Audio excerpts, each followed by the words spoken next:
নমস্কার বন্ধুরা, আমার আজকের রেসিপি বেগুন দিয়ে চিংড়ি মাছের ঝাল। রেসিপির জন্য প্রথমেই আমি একটি কড়াইতে তেল নিয়ে নিয়েছি। এবার আমি ওর মধ্যে চিংড়ি মাছগুলোকে ভেজে নেব। এই রেসিপিটি একদম আনকমন এবং খুব সুন্দর একটি রেসিপি। এখানে চিংড়ি মাছগুলো ভাজার জন্য আমি ওর মধ্যে দিয়ে দিচ্ছি একটুখানি লবণ, একটুখানি হলুদ। এই রেসিপির জন্য চিংড়ি মাছগুলোকে কড়া করে ভাজা যাবে না, একটু হালকা করে ভাজতে হবে।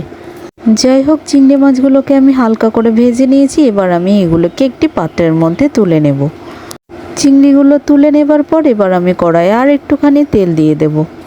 তেলটা গরম হয়ে গেলে আমি দুটো মতো বেগুন লম্বা লম্বা করে কেটে নিয়েছিলাম, ওগুলোকে আমি তেলের মধ্যে ভেজে নেব।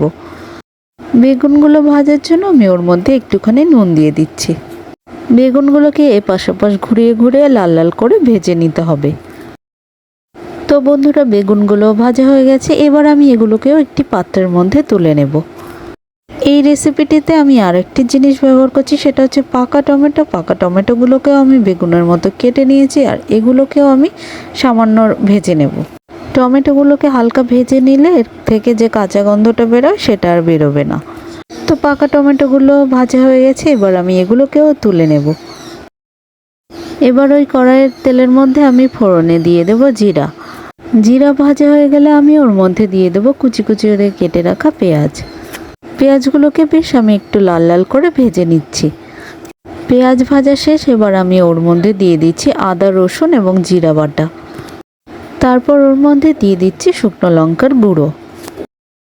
নেক্সট আমি দিয়ে দিচ্ছি পরিমাণ মতো লবণ এবং পরিমাণ মতো হলুদ। সবশেষে ওর মধ্যে দিয়ে দিচ্ছি একটুখানি জল। এবার মশলাটিকে বেশ কষিয়ে নেব।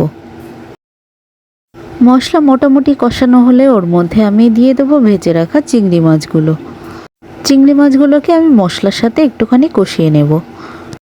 এবার আমি ওর মধ্যে দিয়ে দিচ্ছি সামান্য পরিমাণে চিনি। চিনি দেওয়ার পর একটু নাড়িয়ে চাড়িয়ে আমি ওর মধ্যে এবার দিয়ে দেবো ভেজে রাখা টমেটো এবং বেগুন। ভেজে রাখা টমেটো এবং বেগুনগুলোকে আমি ওর উপর একটা একটা করে সাজিয়ে দেব। প্রত্যেকটি উপকরণ দেওয়ার পরে এবার ওর মধ্যে আমি দিয়ে দেব পরিমাণ মতো জল। এই রেসিপিটিতে জলের পরিমাণ একদম সামান্য রাখতে হবে। যাই হোক, এবার ঝোল ফুটতে দেব।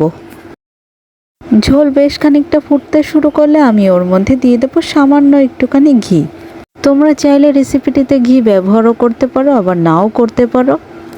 তো যাই হোক বন্ধুরা, দেখো ঝোলটা কিন্তু আমার বেশিক্ষণ জ্বালাতে হয়নি, তাও অনেকটা শুকিয়ে গেছে। এবার আমি ওর মধ্যে দিয়ে দিচ্ছি গরম মশলার গুঁড়ো। এবার একটু নাড়িয়ে চাড়িয়ে গরম মশলার গুঁড়োটাকে মিক্সড করে আমি গ্যাসের ওভেনটিকে অফ করে দেব।